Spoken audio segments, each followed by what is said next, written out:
Man sentenced to life with no parole walks free in Missouri. Jefferson City, Mo. AB, a man sentenced to life in prison without parole on a marijuana-related charge was freed Tuesday from a Missouri prison after being behind bars for 2 decades, a period in which the nation's attitudes toward pot have steadily softened.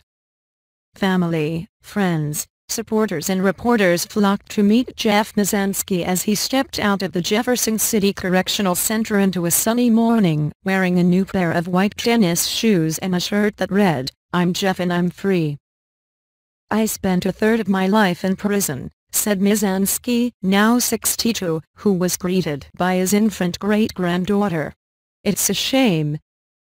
After a breakfast of steak and eggs with family, Mizanski said he planned to spend his post-prison life seeking a job and advocating for the legalization of marijuana. He criticized sentencing for some drug-related crimes as unfair and described his time behind bars as hell. His release followed years of lobbying by relatives, lawmakers and others who argued that the sentence was too stiff and that marijuana should not be forbidden.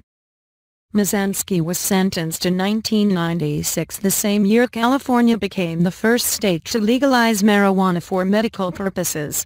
Medical marijuana is now legal in 23 states, and recreational marijuana has been legalized in Alaska, Colorado, Oregon, Washington State and Washington, D.C.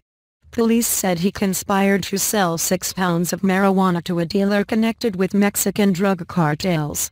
At the time, the life with no parole sentence was allowed under a Missouri law for repeat drug offenders. Mizanski already had 2 drug convictions, one for possession and sale of marijuana in 1984 and another for possession in 1991.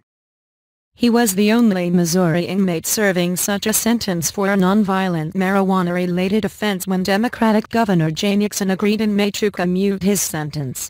The commutation allowed Mizanski to argue for his freedom before a parole board, which granted his request in August.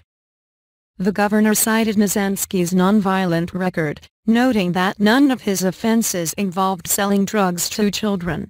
The law under which he was originally sentenced has since been changed. Other states are evaluating punishments for drug possession crimes, motivated in large part by the high cost of imprisoning low-level, nonviolent offenders. In Connecticut, a new law will make possession of small amounts of hard drugs, including heroin, cocaine and crack cocaine, a misdemeanor for a first-time offense, rather than allowing for the current maximum 7-year prison sentence. Nebraska and Alabama expect to save hundreds of millions of dollars by using new laws to cut down on the number of offenders locked up for possessing small amounts of drugs.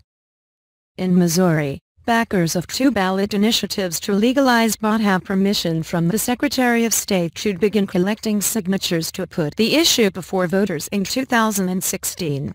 Another petition proposes reducing sentences for nonviolent drug offenders who are serving time without opportunity for parole.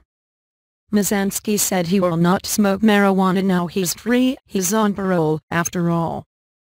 But if it ever becomes legal on the state and federal levels, Mizanski said, definitely.